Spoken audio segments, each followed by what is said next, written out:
This is the Padres Postcast, your instant game reaction for the San Diego Padres. Part of the Locked On Podcast Network, your team every day.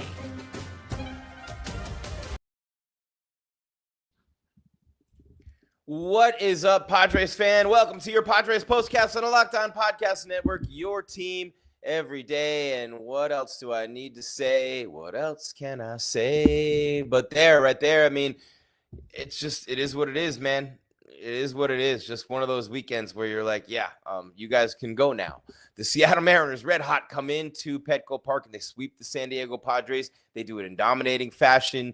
They do it against Pivetta, who's been great. They do it against King, who's the ace of the staff, who's been great.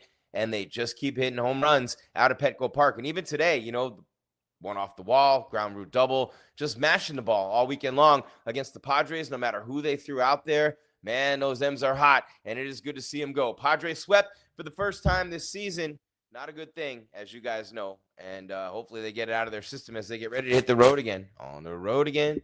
Just can't wait to get on the road again. But it is what it is, right? Padres lose the series 15-3. They were outscored all three games. They score 1 run per game. And all you people out there who keep telling me in the comments and messaging me and hitting me up on my social media, by the way, at @JimGries_, GRIES. Give me a follow, make you holla. Come on in, smash that subscribe, hit the bell. You can ring my bell. And then come on in and say what's up in the chat to your boy. We got the comments going live right now on YouTube. But whether you find us on YouTube, whether you find us on Roku, you know, with OTT, yeah, you know me, this whole party. No party today after the sweep. But still, I mean, you're getting out of there 4 o'clock on a Sunday. In the Gas Lamp District, life is not all bad. You can forget about that final score and all the scores from the weekend very easily. All right, this is Padres Postcast, 6-1 final, outscored 15-3 over 3 games. Look, man, Michael King had a no-hitter through 3 2/3, and the floodgates opened with 2 outs in the 4th inning. We're here to break it down. This is your Padres Postcast. I'm Jim Grieshaber on the Locked On Podcast Network, your team every day. Thank you for making us your first watch or listen. Myself and Javier Reyes with Locked On Padres Podcast. It's Padres Postcast on the Locked On Podcast Network, and we are ready to roll. Let's go. This is what you'll be talking about. Absolutely unbelievable, man. Unbelievable. Here's what we're talking about today. I mean, how many homers are the Mariners going to hit? They're a beer league softball team. They have injuries to their starting rotation, but I'll tell you what, if they get some bullpen help, and that's a big if, and I'm not talking about their closer, I'm talking about all those guys in between. If they get healthy in their starting rotation and they get one more guy who gets on base, who wreaks havoc, goes from first to third, you know what I mean? They need a guy like that. They have all the power hitters they could need. They have great starters if everybody's healthy. Little bullpen help, a little thin there, and then, man, they're a good team. They're a really good team. So this is the team that you got murdered by this weekend, but I want to get into something else, and I think Javi's going to get into it even more. Shout out Javier Reyes. This team really needs offensive help, man. I said it before, like they're murdering the ball in Colorado when Merrill comes back, like maybe. No, Manny Machado is not a legit 3-hitter. Jackson Merrill's not a legit cleanup hitter, man. They need that big dude in the middle of the lineup with the huge video game numbers, and they don't have him. You got Tatis leading off. He's your MVP candidate, but since you put him at the top of the order, you don't have that masher in the middle. And he's not going to be that dude. Fernando will be that dude if you put him there, but you're misusing a multiple tool player. He's where he should be at leadoff. For all the players they have and all the talk about, oh my God, how are they going to keep Cease and King now in the payroll? And they're going to have to lose one of those guys. And it looks like they're going to keep King and let Cease ride. But what I'm saying is they do not have that masher in the middle of the lineup. They do not have him. Manny Machado, Jackson Merrill, not him. I repeat, Manny Machado, Jackson Merrill, not him. And are you happy with this rotation with King, with Cease? Because I don't know. I do not know. How in the world do you just lose your changeup in the middle of a game? Like you're throwing a no-hitter through 3 2/3 and you literally just lose a pitch. That was rough on Michael King today. So I don't want to sit here and talk crap about this team. They're amazing. They're amazing. We love watching them day in and day out. I'm blessed to do this show. It's incredible. But Luis Ariz is not a first baseman. right? They've been trying to get Sheets there. You know what I mean? You got Cronenworth at second. I'd love to see him in a trade package, have Arise go back to second. I don't know. Maybe Arise just has to be your DH. I don't know, but you want power out of the DH. Who knows anymore with this old head stuff? You know what I mean? But I'll tell you this, it's not working the way it is. They're not beating the Dodgers like this. They're not winning the World Series like this. They're not. How did they get better from last year? You lost Profar. You lost Tanner Scott. How'd you get better? The injuries were the injuries, and you helped to have guys healthy all year. Jackson Merrill, maybe he takes a leap from year 1 to year 2, but it's hard to leap above what he did last year. Anyway, my point is not to trash them in any way, but to talk about realistically what they need. I'm not here for that. That's Javi's job. I'm going to stop it there and tell you more about this game. But this team has constructed too many holes on offense. They don't have an ace on the mound. They don't have enough lefties in the bullpen or in the starting rotation. And if we're starting to look at weaknesses, which I'm doing, I mean, you can't score runs. You score 3 runs on a homestand against a pitching staff like the Mariners. You got problems. You have problems, and everybody has slumps, right? You can say, oh, they emptied the gun in Colorado. They do not have an ace. They don't. And they do not have enough lefties. That's number 1. Pitching staff. Number 2, offensively speaking, they have everything. But I don't believe they have that one dude. Fernando is an MVP candidate. I'm not talking about that. But they don't have that one dude in the middle of the lineup. The Yankees have Judge. The Dodgers have Ohtani. The Mets, you know what I mean? Even Alonso. There's so many guys and teams that have that guy. Padres don't have that guy. Manny's not that guy. Merrill's not that guy. Sorry. It is what it is. Anyway, here's what happened today. Padres lose again. They lose again. They scored 3 runs in 3 games over the weekend. Just not a good series offensively. And then defensively, look, man, the Mariners ripped everyone you have. How are you going to sit there and feel content? How are you going to sit there and feel content? I know I'm not, man. They call it the Eddie Vedder Cup, the Vedder Cup. The hell, who cares about Pearl Jam? I mean, are you a Pearl Jam fan? Whatever. I mean, who cares? It's fucking 40 years later since Pearl Jam came on the scene. You know what I'm saying? With Eddie Vedder. So the Vedder Cup. But Randy Arozarena with the homer off Michael King, that's with 2 outs. That lit the fuse. It was with 2 outs in the 4th inning, and he had a no-hitter up to that point. You know what I mean? So the AL West leaders, they're not chopped liver. They're not chopped liver, but the Padres' inefficiencies really showed today. They homered 6 times, outscored them 15-3 in a 3-game series. You know what I mean? This is not anything to take lightly. It's not. You know, you can go in and win 2 out of 3 against the Rockies and score 100 runs in 2 games all you want. You still lost the series finale and Suarez blew the save. It is what it is. You know, if needed, run differential would be the first tiebreaker in the Vedder Cup. And why does Eddie Vedder have a Vedder Cup? I mean, it's ridiculous. I mean, it's baseball. You know what I'm saying? But, man, the winner gets a trophy featuring guitar provided by Vedder, who was born in a Chicago suburb and is a Cubs fan. So why? I don't know. But Brian Wu, they had Brian Wu on the ropes. Fernando hit the homer to start the game against him, and they had him on the ropes, man. They really had this dude on the ropes, and they were not able to, you know, hit the gas and get him out of there. You know, it was only one Padres player reaching scoring position against Wu, and that was the next inning. And we'll get into that as we move forward into this game. The Padres were 0 for 21 with runners in scoring position in this series. The biggest offenders I'm going to get to, and I told you, Machado, Merrill, Bogarts were 0 for 11 in game 1. In game 2, Bogarts went 3 for 4, right? But those other 2 guys were 0 for. And then today again in the series finale, and things, you know, happen. Players get hot, goes up and down. But Manny 0 for 3, Merrill 0 for 3, Bogarts 1 for 4. Those guys are 1 for 10. They were 0 for 11 in the opener. I'm saying 1 for 21 in those 2 games, and Manny was 0 for the series. Merrill was almost 0 for the series. You know what I'm saying? He had a hit yesterday. But my point is, the middle of your order gave you nothing. King was dealing today, then he got ripped. Too many home runs given up on first pitches right down the middle. We talked about that yesterday, not reading scouting report. You know what I mean? It just was a bad weekend for the Padres. You hope they can sweep this under the rug. They head to Toronto for a 3-game series against the Jays. You know what I mean? And you just have to hope that it gets better from here. But ebbs and flows, ups and downs, everything that goes around comes back around. That's what people say. What goes around comes around. You know, they go to the Blue Jays, they go to the Braves. Then back home, they got the Marlins and the Pirates back to back like it's Drake 10 years ago. But man, just a bad day for San Diego, bad weekend. You just get rid of it. You push it aside. But if you're thinking this team as constructed is going to contend and beat the Dodgers and beat the Yankees and teams like that in the postseason, I don't see how it's going to happen without that big gun in the middle of the lineup. And I don't think they have enough in the rotation. And they're talking about not even being able to keep King and Cease and having to pay these guys all this money. For what? For what? For what? They're not aces. They should not get frontline rotation money. They shouldn't. You know, and how many guys have we seen come through here and they leave? And you know what I mean? It happens, but they're not frontline guys. They're not aces. King's not an ace. Cease is not an ace. They're not. They're just not. You know, if you watch what King did today, he fell apart in the fourth inning. That's not an ace out there. Aces don't fall apart like that. Aces don't start giving up 2-run rallies like that, just lose command of their pitches like that.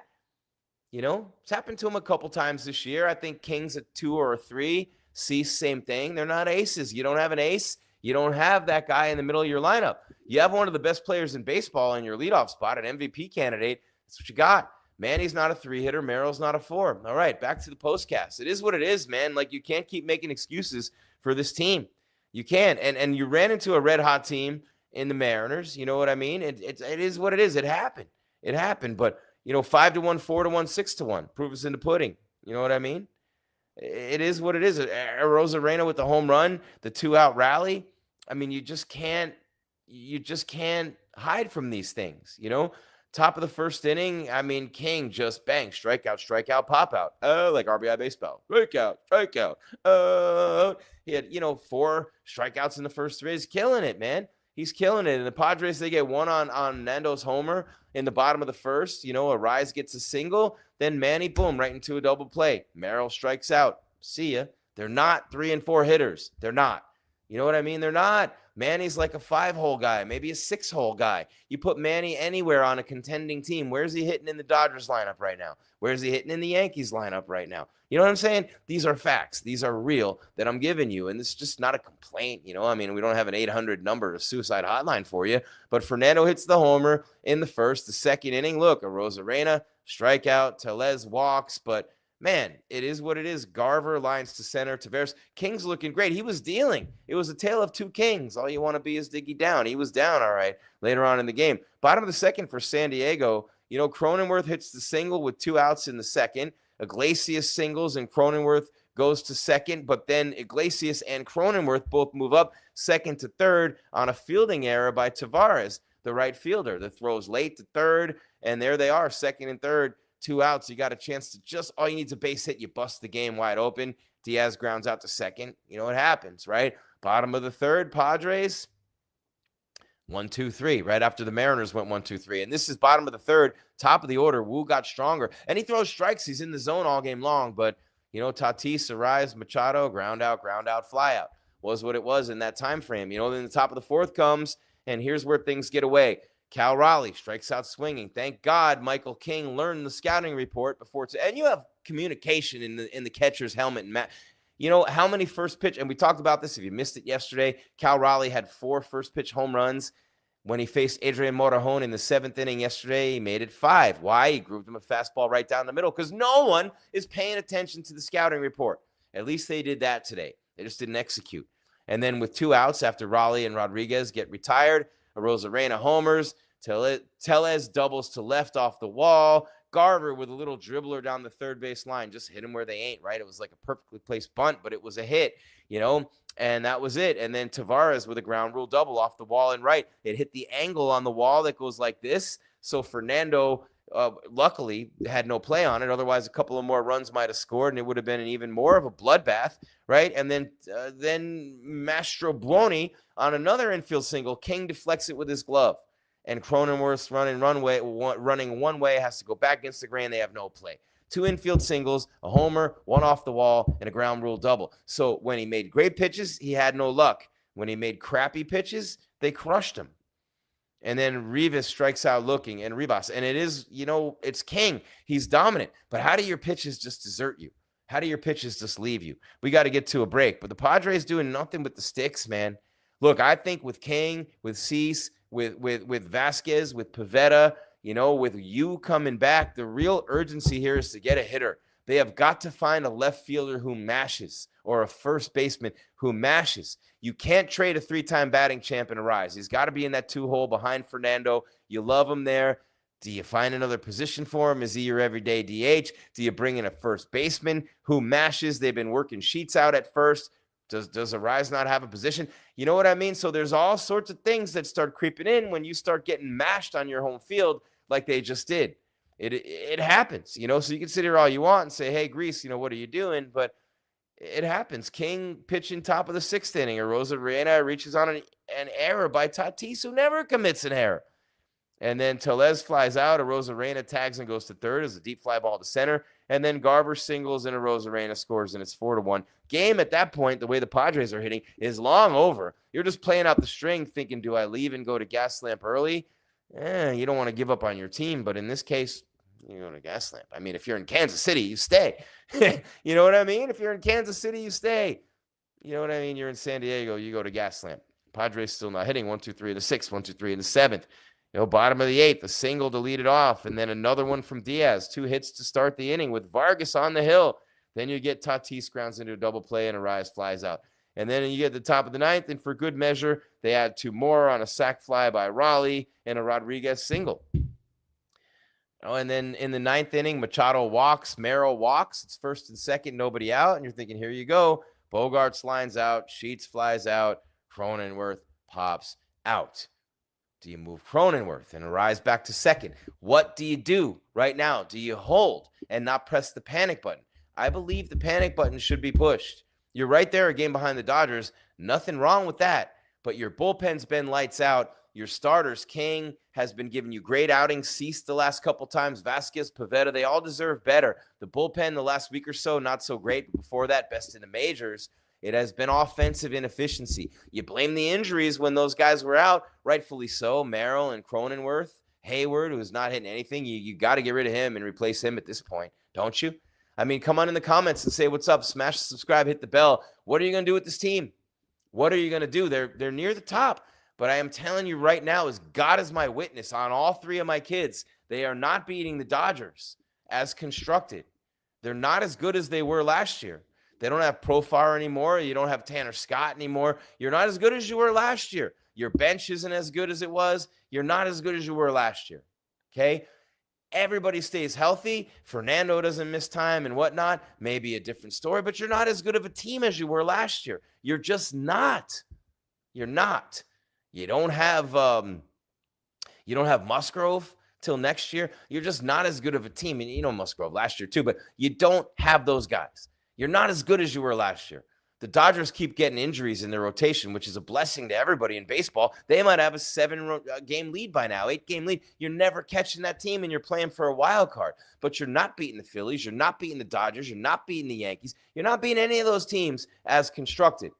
I don't work for the team. I'm here to give you the real. You're not beating any of those teams as constructed. You don't have Tanner Scott. You don't have a dominant lefty in your bullpen. You don't have a dominant lefty in your rotation. You don't have a middle-of-the-order masher. And I believe you don't have an ace. You don't, because what I've seen from King and Cease tells me that 100%. Jim Grieshaber, call me Grease. I'm sorry to say this. It's your Padres postcast. Pathetic offense. You're right, Jay Fly. Pathetic, man. Manny's not a 3-hole guy. Merrill's not a 4-hole guy. He's not a cleanup hitter, man. He's not. I'd love to see Merrill in the 5-hole. You know what I mean? The power numbers aren't there for either guy to call him a 3 or 4-hole guy, and that's where they're hitting. They're not. I'd love to see Merrill 5, Manny 6, and you need 2 other guys. It's not going to happen. They've backed themselves into a corner with an enormous payroll, and then you got Cease, and then you got King coming. What can you say? You're not good enough. You're not. Let's take a break. We got more to come. Star of the game, turning point, all these things. Javi's going to talk about this a lot on Padres podcast, day in and day out. You get it free on YouTube. You get it free on Roku, Apple, Stitcher, Podbean, iHeart, Spotify. We're in the same spot, the 2 of us. We're a team. We do crossovers every week. Once me on his show, once him on my show. It's great. But if you want us to keep talking about how awesome the Padres are all summer and how they're neck and neck with the Dodgers, and by the way, the Giants and the D-Bags both won today. This division's brutal, man. You're not surviving this summer as constructed. Sorry. Hate to break it to you. Jim Grieshaber, call me Grease. We're going to come back. On the other side, we got amazing deals from incredible sponsors day in and day out. We have 9 million people a day coming to this network, 220 plus shows. The aggregate, the sum of all parts, the biggest and best companies in the world are here to get to you and give you the biggest deals they can possibly give, and I'm here to tell you about them. After that, I'll give you the turning point, stars of the game, all sorts of things coming your way. Get you ready for that road trip. Jays and Braves back to back, but if they don't start hitting, it doesn't matter who they play. Padres Postcast on the Locked On Podcast Network, your team every day. I'm Grease. Stick around. We'll be here until we're done.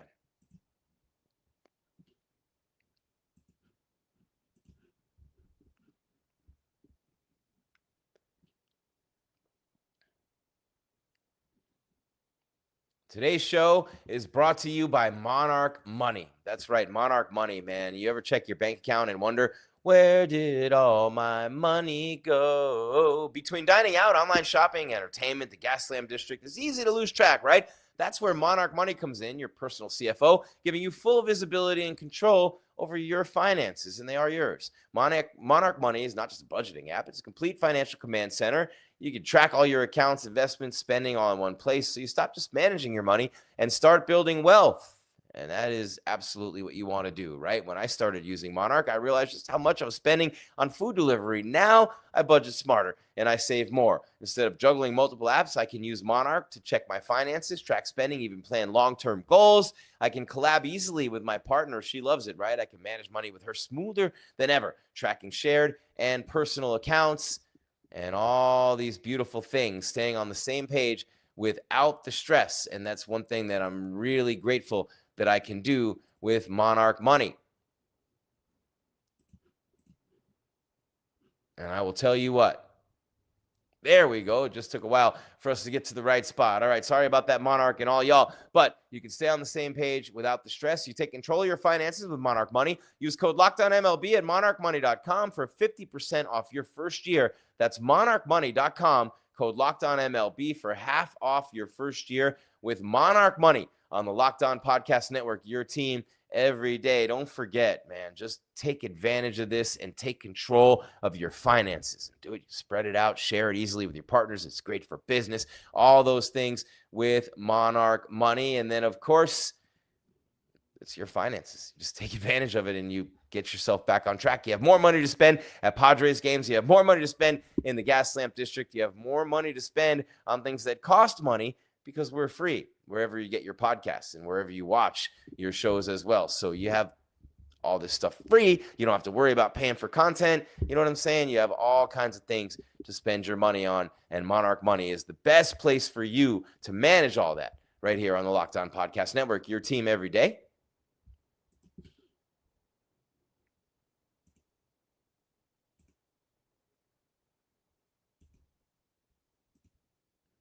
All right, and next up, wonderful pistachios. Are there any other kind? We talk about this all the time. I love pistachios, man. This is a commercial that's easy for me to do because if you're looking for a snack that's both delicious and nutritious, crack into a good source of protein with wonderful pistachios. That's right, one of the highest protein nuts, wonderful pistachios. Each 1 ounce serving, 6 grams of protein. It gives you over 10% of your daily value. Plus, they are packed with fiber and better for you, unsaturated fats to help you keep feeling fuller longer. I love the no shells variety. It's easy to grab and go. Well, on my busy days for a snack, I'm at my desk, I'm on a road trip, or I just need a quick protein boost. They're always my go-to. And if you love cracking open every shell for that satisfying crunch, the in-shell, I can't do it today. Hold on, give me 1 second.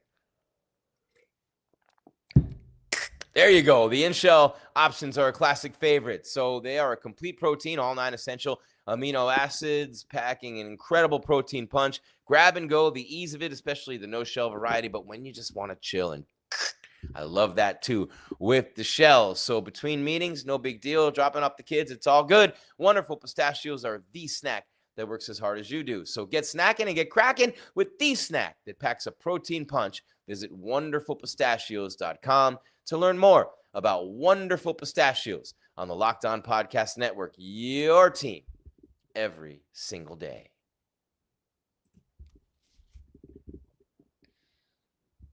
All right, there we have it. 6-1, the final. The Pods swept at home by the Mariners. 6-1. 15-3 in the series. Michael King gets the loss. I'm Jim Grieshaber. Call me Grease, Gries. Give me a follow, make you holla at Jim Grease _ on social media. But while you're here, smash that subscribe so you become part of our community and just part of that family. And you know how much we love you. And then you hit the bell so you know when we're coming your way. You get the alerts with more content from myself, from Javier Reyes, Locked On Padres podcast. I'm here with the postcast after every game. You know what the bell does for you. And then come on into the comments and say hi. We love our audience here, and we really appreciate you. All right, a lot of things to do in a short time to do them in. Already gave you the scoring rundown. We got 6-8-1 for the Mariners, 1-7-1 for the Padres. And you think about the 7 hits, right?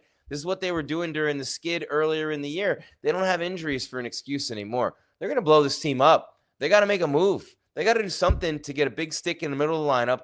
They got to do something. I think they need a stud lefty in the rotation. I think they need a lefty reliever. I mean, look, number one, though, is an offensive boost. You need someone in the middle of that lineup. You got Tati, right? He's awesome. You got Manny. You got Merrill. Those guys are great as 5 and 6 hitters. Arise, the perfect number 2 hitter. You don't have a 3 and you don't have a 4, in my opinion. And if you want to argue with me that Jackson Merrill is a 3, potentially, cool, I'll give you that. Where's your big gun in the middle? Where is he?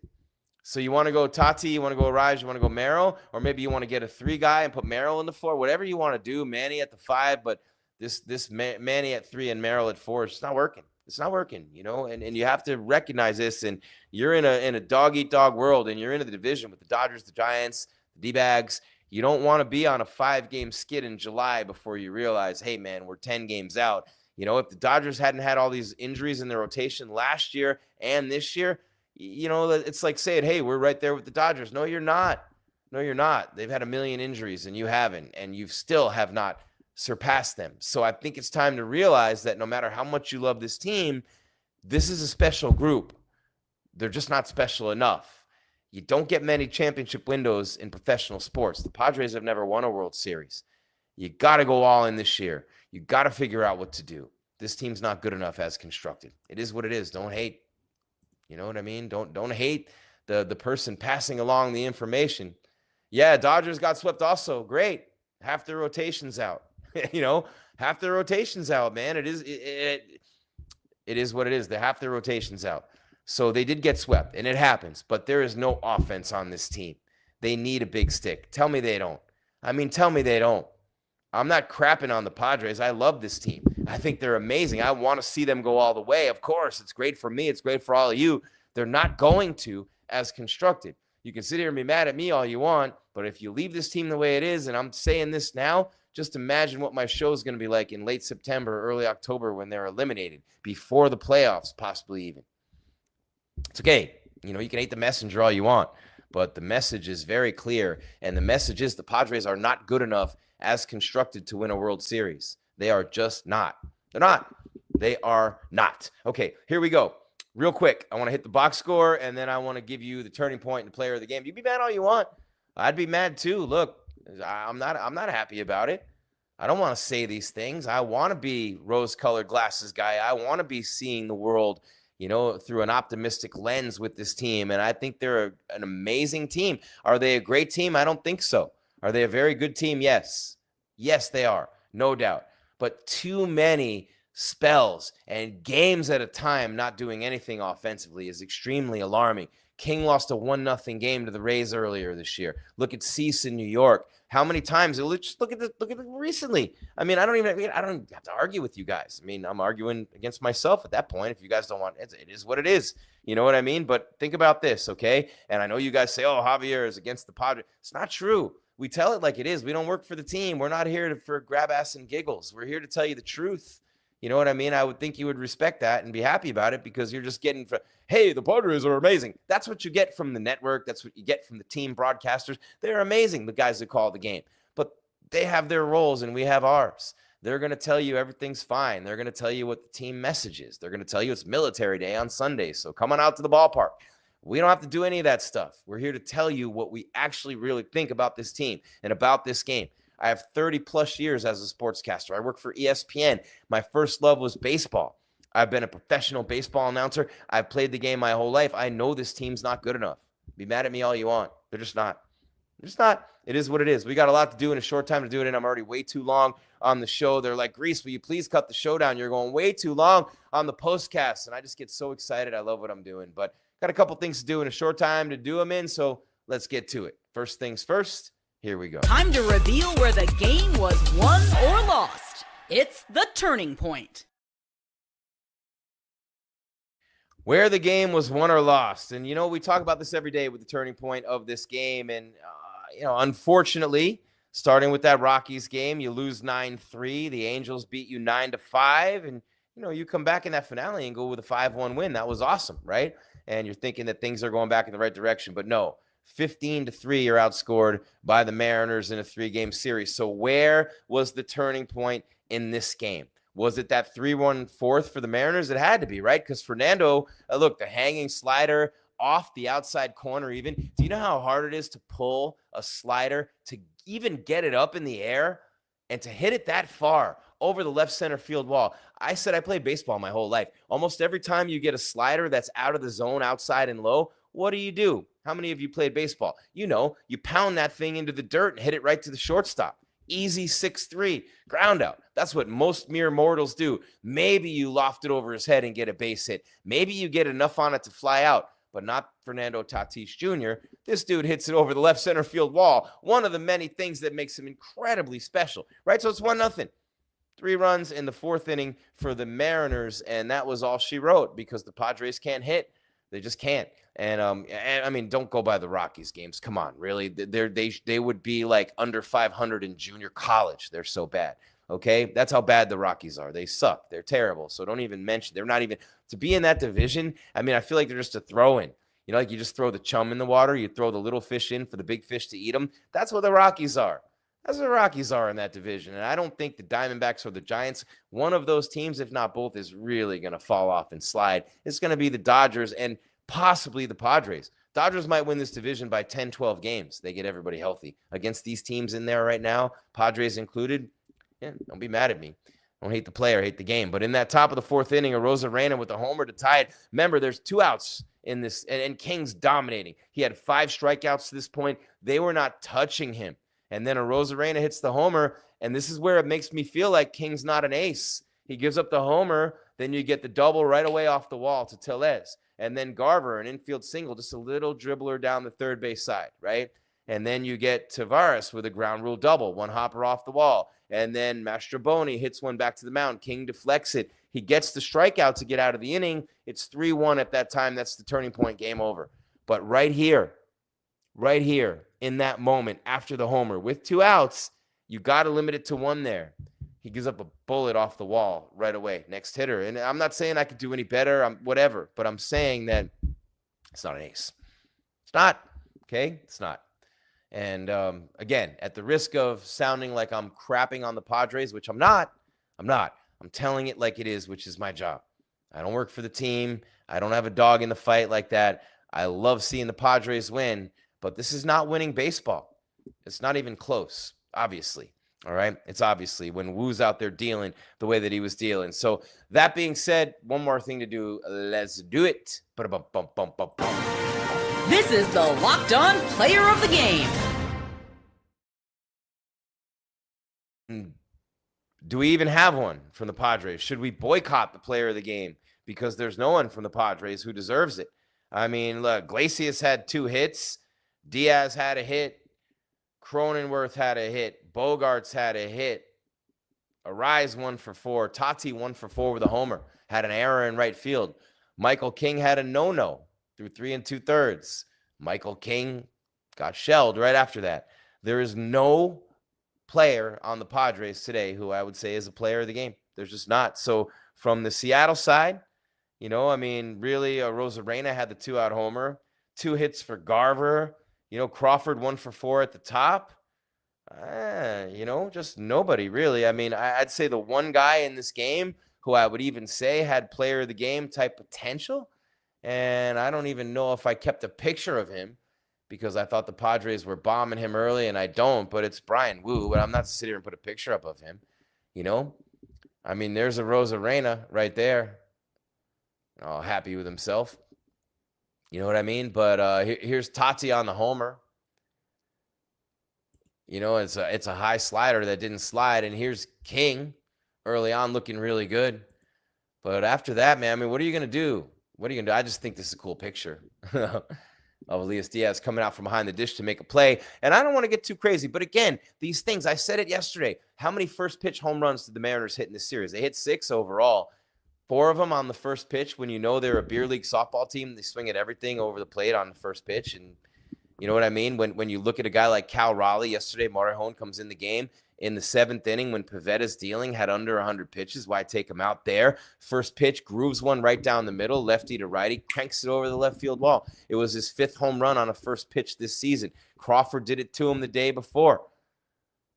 Tellez did it, and Raleigh did it again in the previous game. First pitch homers, when you know they love to swing at the first pitch, and the guy's got a bunch of first pitch homers this year out of his 15, 16 that he has, right? And you throw it right down the middle. That's, there's so much, because the manager to the pitching coach, to the catcher, to the pitcher, that's a scouting report, man. It happened too many times in this series. Too many times. That's mental errors that are killing you. But again, they're not equipped to beat the Dodgers. They don't have Tanner Scott anymore. They don't have a left fielder. They don't have a big bat in the middle of the lineup. They're not going to beat the Dodgers as constructed. So be mad at me, be mad at Javi, be mad at whoever you want for however long you want. It just is what it is. Jim Grieshaber, call me Grease, Padres Postcast on the Locked On Podcast Network, your team every day. I get a little carried away sometimes. I'm sorry. Javi was away this week, and I knew that I need a little extra content on my side, but we're working on making it better. Appreciate you so much. Every day you're here, you everydayers, and people who come occasionally, we love you as well. But just make sure while you're here, you smash that subscribe, hit the bell so you know when we're coming your way with more content. Come on into the chat and say what's up to your boy. Look, there's a lot of great things about this team, but you can't be afraid to blow it up. Not beating the Dodgers as is, you're not winning a World Series as is, okay? And you have a shot, you have a window with this team, but Manny's getting up there. You know what I mean? It's not guaranteed. You're not going to have either Cease or King next year. Impossible to pay them both, really. And why would you give them both huge money? You wouldn't. So maybe you include one of them in a trade package. You know what I mean? You got a lot to think about. But maybe this homestand is a blessing in disguise. And maybe you finally realize you can't hit and you don't have great pitching. You're a really, really, really good team in so many ways with one superstar player. One. And maybe a couple of all-stars with him. Am I wrong?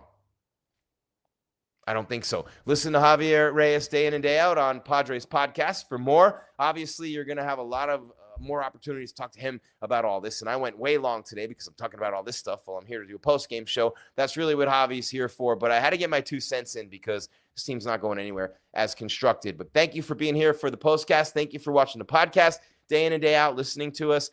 Stitcher, Podbean, Apple, iHeart, you know what I mean? Spotify, of course on Roku, and of course on YouTube.